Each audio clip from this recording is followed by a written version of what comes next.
আসসালামু আলাইকুম। আজকে আমাদের কুরবানির দিন। আমরা রেডি হয়ে গেছি, পরে ঈদগড়ে যাব, আপনার দিনকে দেখবো।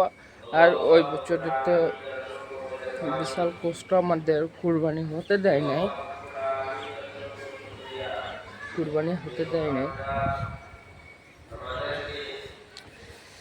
আমাদের কুরবানি ওই বছরে হতে দেয় নাই। নামাজটা হচ্ছে সবাই খাসিও দিবে, ছাগল দিবে, অনেক কিছু দিবে। কুরবানি দেয় নাই মুসলমান দিনকে। আমরা ঈদগড়ে যাই, তারপরে দেখাইছি আপনাদেরকে কি না কি কথা বলি শোনো। কোনো ভাই আমার ভিডিওটা দেখে থাকলে ভাই দিনকে রিকোয়েস্ট করবো, ওই কুরবানির দিনে গাড়ি স্পিডে চালান না ভাই, চালান না। আমি রিকোয়েস্ট করবো ভাই হিসাবে,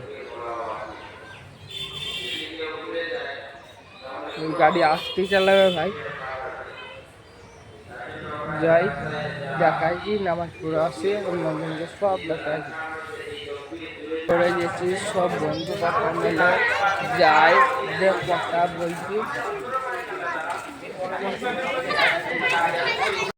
আমাদের ঈদগড়ের সামনে দেখেন গাইস কত মেলা বসেছে, আর আমার বন্ধুরা সব মেলা দেখতে গেছি। ঈদগড়ের ময়দানে চলে যাও, আমরা গেছি ময়দানে চলে গেছি। আমাদের মুফতি সাহেব বায়ান দিচ্ছে।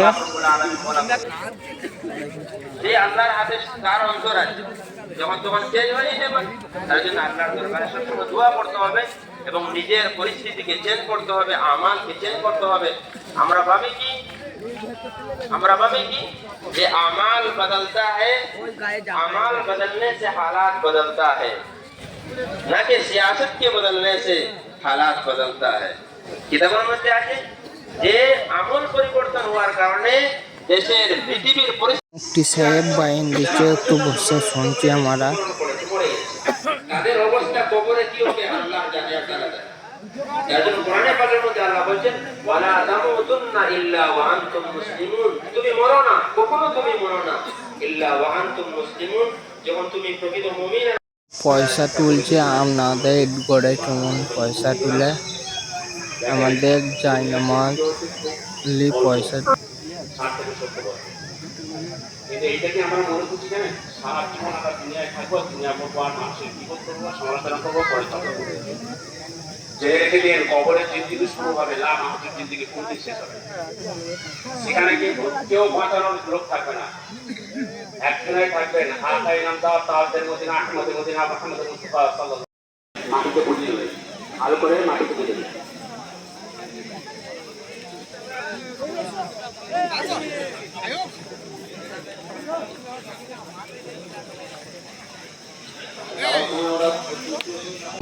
para